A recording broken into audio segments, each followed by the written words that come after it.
I'm 69 years old, and last week I deleted my daughter's number from my phone, not because I hate her, because she can't accept that I'm happy alone. 3 days ago, she sent me a text. Mum, I met someone perfect for you. He's a widower, 67, financially stable. Just coffee, please. I didn't answer. 7 years ago, I would have said yes. 7 years ago, I did say yes, and that decision almost destroyed the last good years I have left. Let me tell you what everyone's afraid to say out loud. Sometimes the loneliest you'll ever be is when you're lying next to someone. Let me tell you how it started. My husband, Robert, died when I was 57. Cancer. We had 6 months from diagnosis to goodbye. Those first couple of years after, I won't lie, they were brutal. The house felt too big. Sundays were the worst. We used to make breakfast together, read the paper, just exist together. Without him, Sundays felt like walking through fog. But slowly, I found something. Not happiness exactly, but a rhythm. I started volunteering at the library on Tuesdays, joined a quilting group at church, learned to fix things around the house myself instead of waiting for someone else to do it. Got a routine that worked. Not the life I'd planned, but it was mine. Then my daughter started worrying. We were having coffee at her place and she said, "Mum, you need to meet someone." "I'm fine," I told her. "You're not fine. You spend every weekend alone. That's not healthy." But she wouldn't let it go. Neither would my friends. At book club, Janet pulled me aside after everyone left. "You're too young to give up, Linda. You're only 62. That's nothing these days. 62. Too young at 62. And honestly, I started believing them, started thinking maybe something was wrong with me. Maybe I was being a coward, hiding in my safe little life. Maybe I owed it to myself to try. Then Janet from book club called me. "Linda, I have someone I want you to meet. My neighbour David. He's 65, lost his wife 3 years ago. Sweetheart of a man. Let me give him your number." Before I could think, I said yes. He called 2 days later. Nice voice. Kind. We talked for almost an hour about nothing important. Books we'd read. Places we'd lived. How strange it felt to start over at this age. After 2 weeks of phone calls, we met for dinner at a steakhouse near his place. He was easy to be around. Told me about his grown kids, his golf buddies, how he'd been single for 3 years and was ready to try again. Driving home that night, I thought, well, maybe everyone was right. Maybe I was wrong to think I was better off alone. The first few months were good. We'd have dinner twice a week, go to the early bird specials because they're cheaper, and we could still get home at a decent hour. Take walks when my knee wasn't bothering me. It felt normal. Like, maybe I'd been wrong to resist this, but then small things started happening. He'd call in the morning, just checking in, then again at lunch, then before bed. At first, I thought it was sweet. This is what couples do, right? They stay connected. But after a few weeks, something shifted. If I didn't answer right away, he'd call again, then text. "Where are you? I was worried. Why didn't you pick up?" One Wednesday, I was at my quilting group. My phone kept buzzing in my purse. "David." I let it go. When I called him back 2 hours later, he was upset. "I didn't know where you were. I told you I have quilting on Wednesdays." "But you didn't answer." I thought something happened. I felt this weight in my chest, this guilty feeling like I'd done something wrong by spending 2 hours with my friends doing something I loved. Then there were the weekends. Every Saturday, he wanted to do something, visit his daughter, go to Home Depot, try that new barbecue place everyone was talking about. And if I said I wanted a quiet weekend at home, he'd get this hurt look. "Don't you want to see me? I thought we were together now." I started saying yes even when I wanted to say no. Because what kind of person disappoints someone who just wants to spend time with them? Here's something nobody talks about. When you're 62 and you get a boyfriend, everyone assumes you should be grateful, like you won the lottery. Like you should just be thankful someone wants you at your age. So when you're tired, when you need time alone, when you just want one quiet Saturday to yourself, you feel selfish, ungrateful. About 6 months in, I noticed something. Every time his name showed up on my phone, my whole body would tense. Not in a good way, in a bracing way, like I was preparing for something. One night, he called at 10:45. I was already in bed reading, about to turn off the light. The phone rang.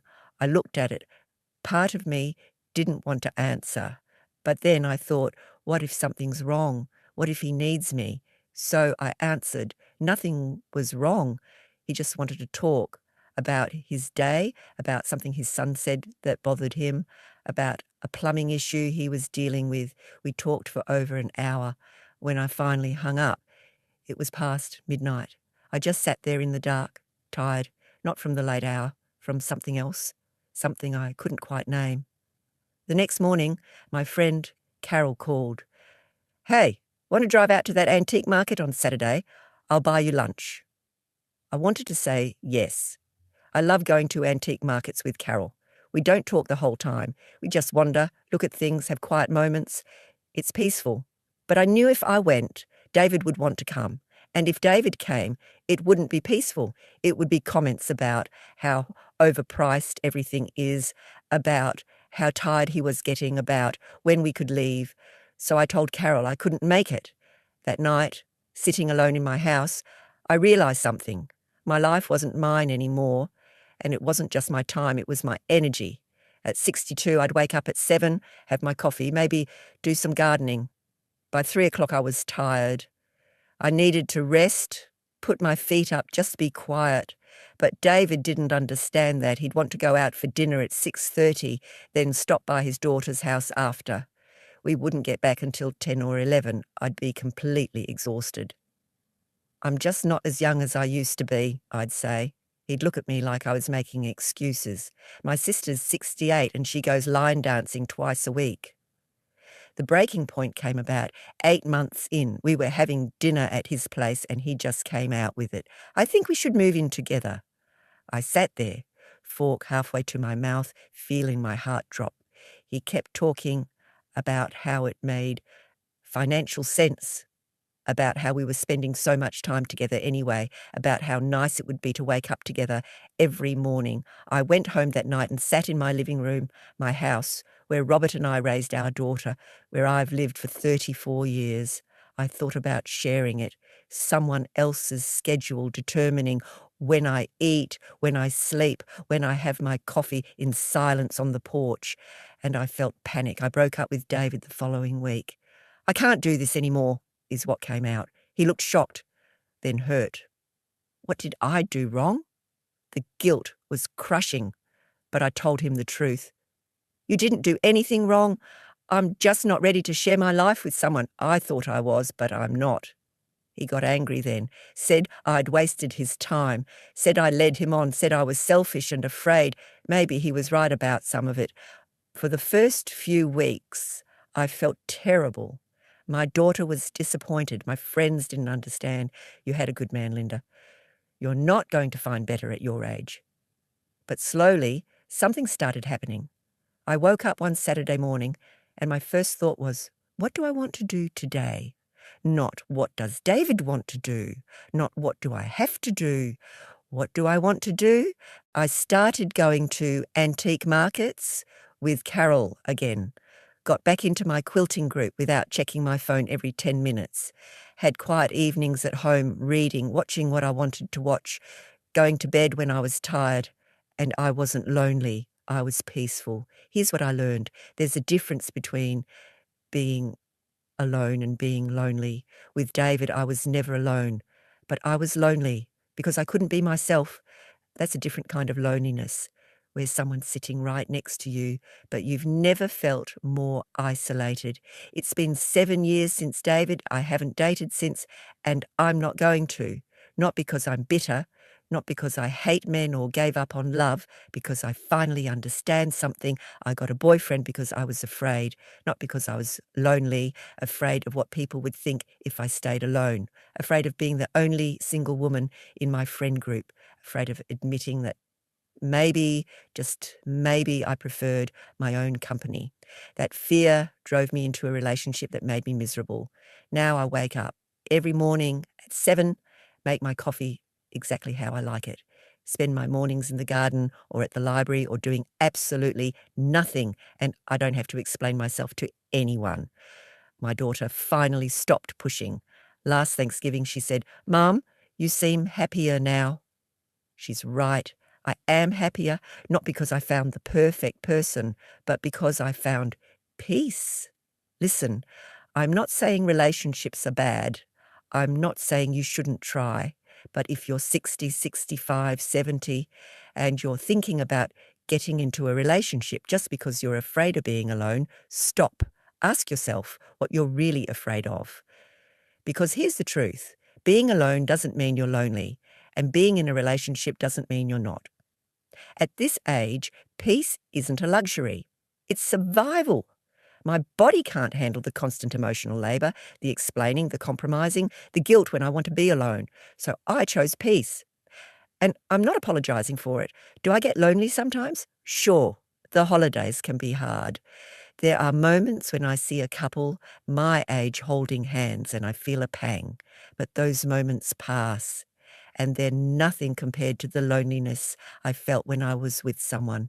If you're in a relationship that's draining you, you're allowed to leave, even at 60, even at 70, even at 80. And if you're alone and people are telling you to find someone, you're allowed to say no. At 69, I finally learned something. Your own company is enough. You don't need someone else to validate your existence. You just need to be at peace with who you are. And once you find that peace, you'll realize it's the most valuable thing you have. So, no, I don't have a boyfriend. And no, I'm not looking for one, not because I'm bitter, but because I finally learned to love my own company.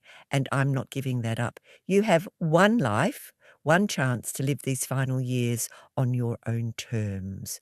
Don't waste them trying to make someone else happy while you slowly disappear. Don't trade your peace for companionship that comes with chaos. I'm 69. I live alone and I'm happier than I've ever been. That's not sad. That's wisdom. And you, are you happy in your relationship or are you happy alone? Write to me in the comments. I really want to hear your story.